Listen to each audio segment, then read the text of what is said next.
Short story, The Forest, by Karina. The forest is never ending. The pit is always expanding.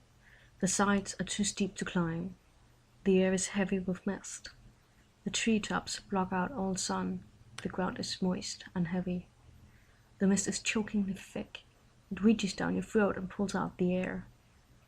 There is no escaping the forest. There is no coming back.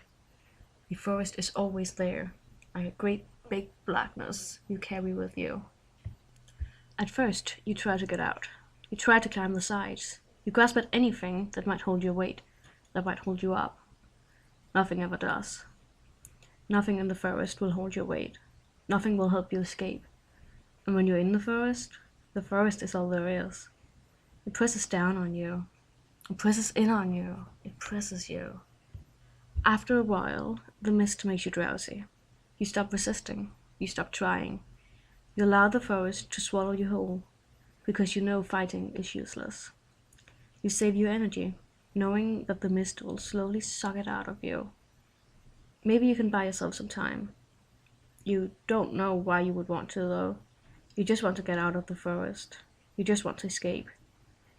Maybe buying time will make that possible, or maybe buying time will just extend your stay there. It always turns out to be the latter. There is no getting out of the forest. Once it has its hook on you, you will never be free again. Time passes by, but you don't feel it. You don't feel anything. The mist swallows it all up. There is nothing left for you to feel. Nothing, except drowsiness. The mist is made of drowsiness and despair. It will take everything you have and pay you with those. It has plenty to give out. It's like a poisonous water. You need something to drink. You're desperate, so you'll drink anything. Each sip will leave you wanting for more, thirsting for more despair. It's a never-ending circle. The more you drink, the drowsier you get. The drowsier you get, the less you notice how much you drink. At some point, you don't even notice yourself sliding down the side anymore. You don't notice the mushy ground. You don't notice the trees. You don't feel the mist. All you have is despair. And for a while, you will hang on to that. Hang on to the only thing that seems real. But at some point, you will want to escape that too. You long for nothing but nothingness. You long for darkness, for anything and anywhere where there is no pain, no despair. You long for it all to end. You don't hear the music. It mixes itself in with the mist, leaving you completely unaware of it. It whispers in your ear. You hear it with your lungs. It fills the air you breathe. It takes over any self-control you might have had left. It is beautiful. It is calming. Its sweet, sweet tones embrace you, seduce you, tell you to come with them, tell you they have peace, and they want to share it with you. They drain you for what little resistance you have left, and they take over everything you are.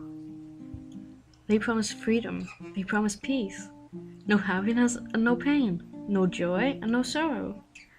All you have ever known in the forest is happiness being replaced with pain. Sorrow pushing the joy right out of you. It seems like a good deal. It seems like the perfect deal, and nothing could be better. You take a step, and then another. A part of you remembers that you're supposed to fight, that you're supposed to want to get out of the forest. You just can't remember how to want.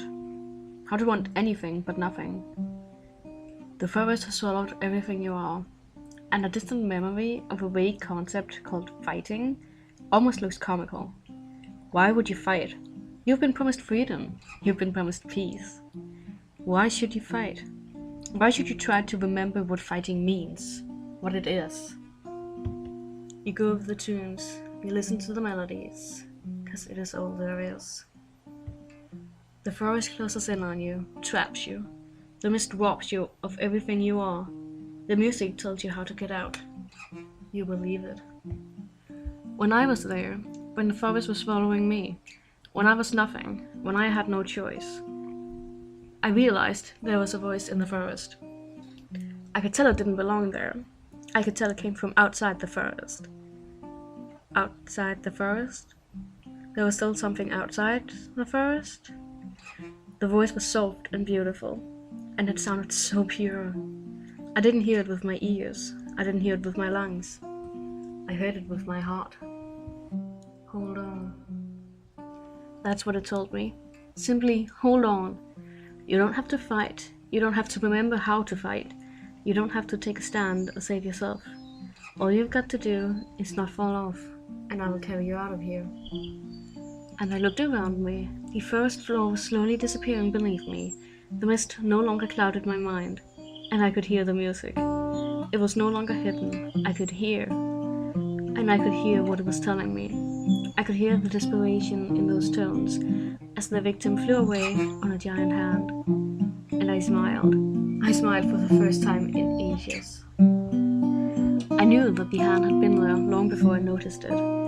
I knew the voice had called out to me thousands of times.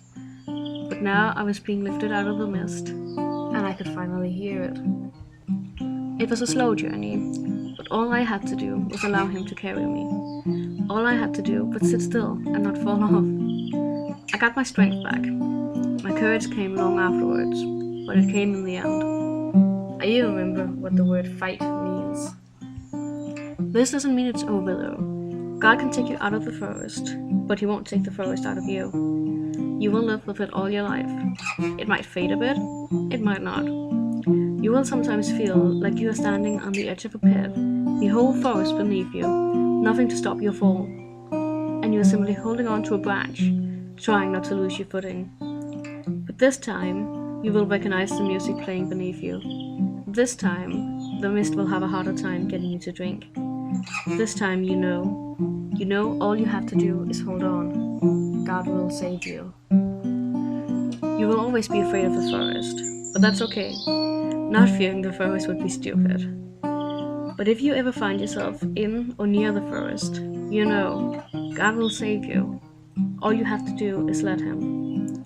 Doesn't matter how many times the forest takes you hostage, how much the mist gets you to drink, or how far the music can get you to walk. You will get out, not by your own strength, but by the strength of the Almighty.